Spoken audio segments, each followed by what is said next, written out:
na ikaw ay maging mayabang. There is a tendency na danger, siguro, sabi natin, there's a danger na kahit papano, you will take the glory. You will take the glory doon sa bagay na magandang ginagawa. Okay? Ginagawa ng Diyos sa buhay mo. Imagine, hindi mo maaalis na pagka ikaw ay nagpagaling ng may sakit.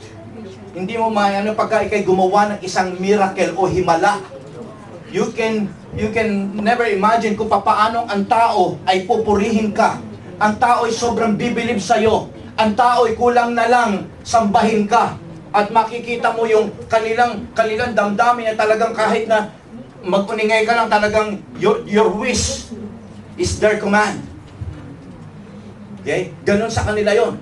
At pagka ikaw ay sobrang galing, di ba minsan, pagka pinupuri lang tayo ng maraming mga tao, amen? Hindi, pupurihin ka ng maraming mga tao, galing mo naman, Brad. Wow, galing mo, sis. Okay? At kapag ikaw ay nasanay at sanay, pinapakita sa'yo, at binabanggit nila yung mga magagandang praises tungkol sa'yo, ano nangyayari? There's a danger of what? Sasabihin mo ngayon, hindi naman, sis. Kunti lang.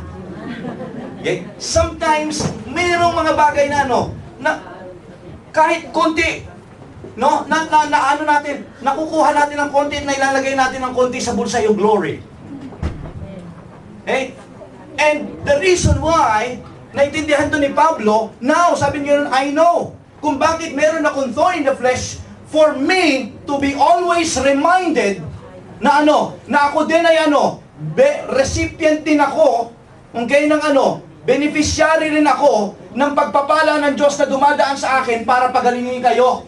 Ako din, pasyente. Are you here?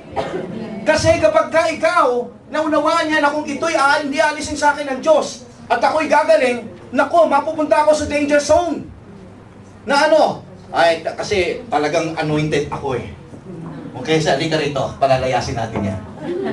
Okay? Halika rito, Brad, magpe-pray tayo. Pagkagalingin niya ng Lord, sasagot ang Diyos dyan pagka pinag-pray kita. Ganun po eh.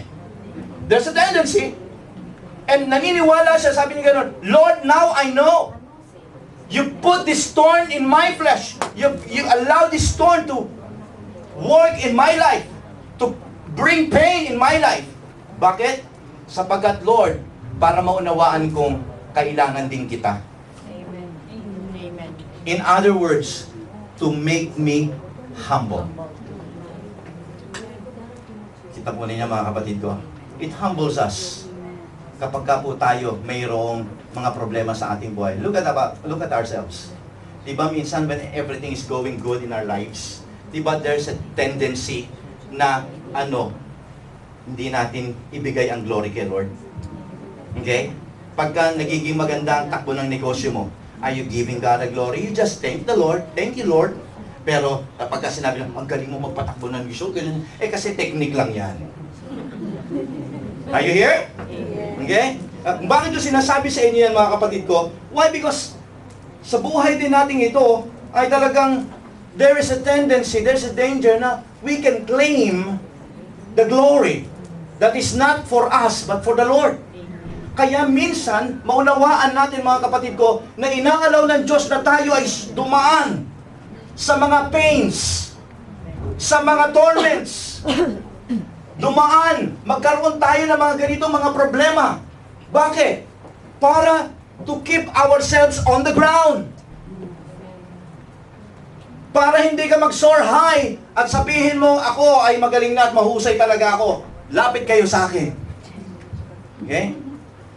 Hindi sila mabubuo kung wala ako. Tawag dito, ako ang kailangan nila.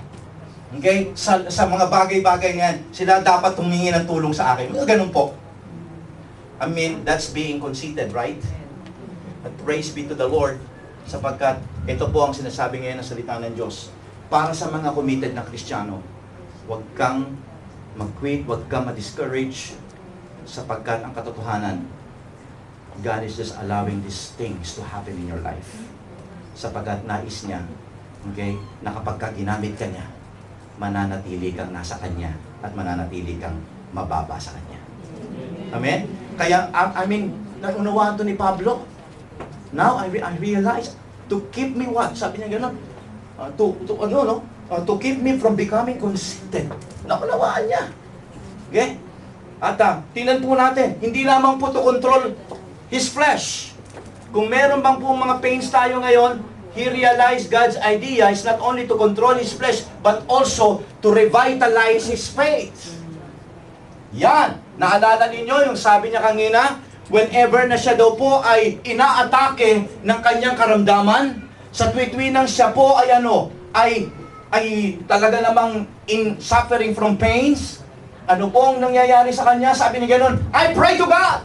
And actually sabi niya, I pray to God 3 times to take this out. I pray to God. And listen mga kapatid ko, ang katotohanan yan, ang kagandahan kapag ka ikaw ay nagsasuffer, kapag ka ikaw ay may pains, ano ang nangyayari? Di ba lumalapit ka kay Lord? Amen. Di ba lalo kang kumakapit sa Kanya? Okay? Alam natin mga kapatid ko, na kapag ka tayo ay walang problema, tingnan ninyo, but everything is going out right, minsan ang prayer mo hindi mo feel. Di ba? Hindi ka na nagbabasa ng Bible. Nandiyan ka ba? Okay? Magbasa ka man ng Bible, parang wala lang kasi gumagawa, kaya nagbasa na ako ng Bible. Pero subukan mong ikaw ay magkaroon ng problema. Sasabihin ko sa iyo, ang prayer mo, hindi mo lang feel na feel, lahat ng tubig sa mata mo, sa ilong mo lalabas. Amen. At saka pagka may problema ka, di ba? Anong gagawin mo? Talaga naman pagka may hinihiling at may mabigat kang problema, gusto mo araw-araw prayer meeting. Naghahanap ka ng gawain. Naghahanap ka ng pwede mag-pray para sa'yo. Okay? At kapag ka nagpo-worship ka, kada lyrics ay feel mo, Lord, I give you my heart. I mean talagang ganun. Bakit po? Why? Because you're suffering. Because you're in pain. And Paul realized this. This is part of God's idea kung bakit meron siyang thorn in the flesh. Why? It's not only to what? To keep him humble, but also to rejuvenate his faith. To renew that, yung tinatawag na nanlalamig na relasyon sa Diyos.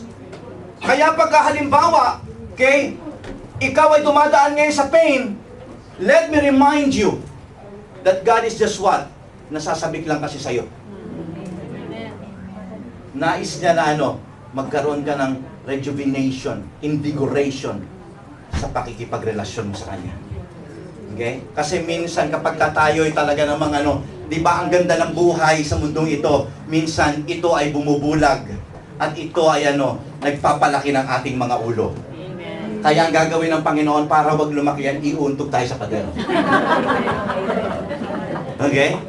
At pagkauntog natin sa pader, babalik ka ngayon sa iyong old senses. Oo nga pala, Okay?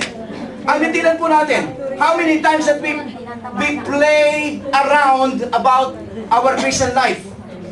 Pero kapag tingnan mo, when you're hurting, you get serious about your Christian life. Amen.